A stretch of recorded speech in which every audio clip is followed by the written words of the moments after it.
Okay, we're talking about proportional relationships. So this is related to what we did in the last unit when we set up proportions and found all the proportions and figured out whether ratios were proportional or not. So we are looking at this unit at how to graph them, and we're also going to look at how to create a linear equation. Here's your vocabulary. Go ahead and pause the video and write down your vocabulary. This is for the vocabulary for this unit, or at least most of it. There will be a couple of other words as well. When points line up, it is called a linear relationship. We talked about this a little bit at the end of the last video, which means they make a straight line. So a linear relationship means it makes a straight line. We're going to use the same example from the last video. Bob makes $12 per hour. If we assume he has no money before he starts working, we're going to start at 0, 0. So he works 1 hour, he earns $12. He works 2 hours, he earns 24, 3, 36, 4, 48. Now, as you can tell, these dots are in a straight line. We call this a linear relationship. When that line, this line right here that we created, goes through the origin, which is 0, 0, we say that is a proportional relationship. Okay, so we have a linear relationship that is also proportional. So that is one way to know whether or not this scenario, where Bob makes $12 an hour, and this table are proportional. If we graph them, and it creates a straight line that goes through the origin.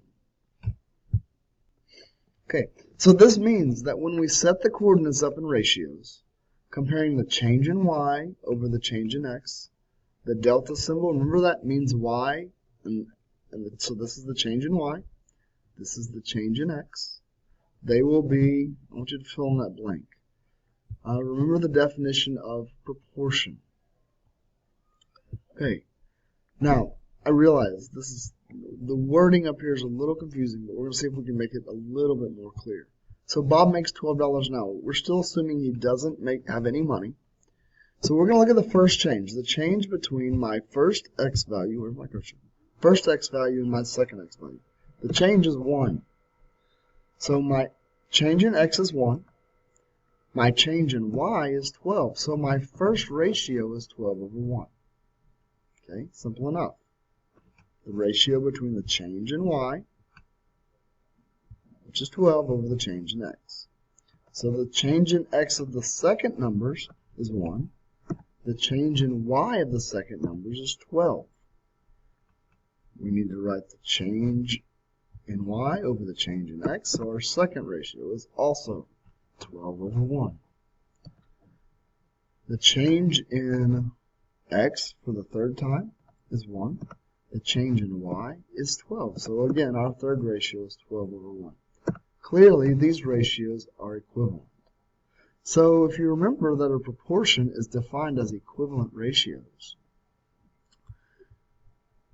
then when we set the coordinates up in ratios comparing the change in y over the change in x, they will be equal.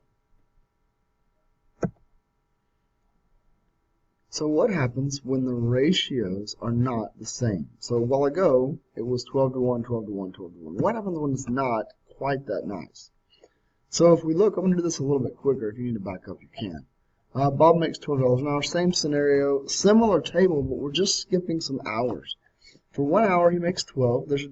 And for 3 hours, he makes 36. For 6 hours, 72. And for 10, he makes $120. So I'm going to go through this. And our first change in x is 2, and our first change in y is 24. So our ratio then is 24 to 2. Then it goes from 3 to 6 hours. So our first change is 3, and it goes from 36 to 72 dollars. It's $36 to $72. So our change in y is 36, which means our ratio of the change in y over the change in x is 36. Then it goes from 6 to 10, which is a change of 4. And from 72 to 120, which is a change of 48. So if we do the change in y over the change in x, we get 48 over 4. Now see how those ratios are not the same? So it's not quite so easy to identify that they're equal. How can we figure out if they're equal? You know several different ways. Okay? So again, several ways, and you know many ways we can cross multiply, we can reduce. There's all kinds of ways. We are going to reduce these. Okay, this is the exact same information. 24 divided by 2 is 12. 24 over 2 reduces to 12. 36 over 3 reduces to 12.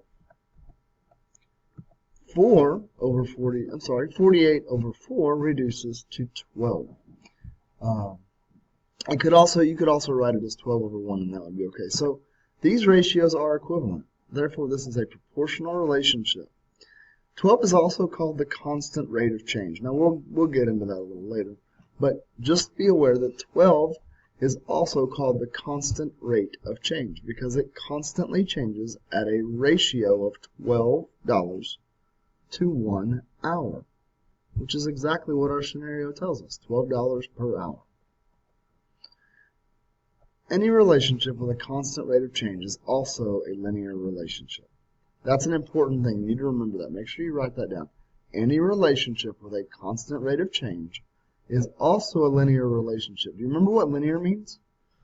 So it means that when the data is graphed, it will make a straight line, just like this.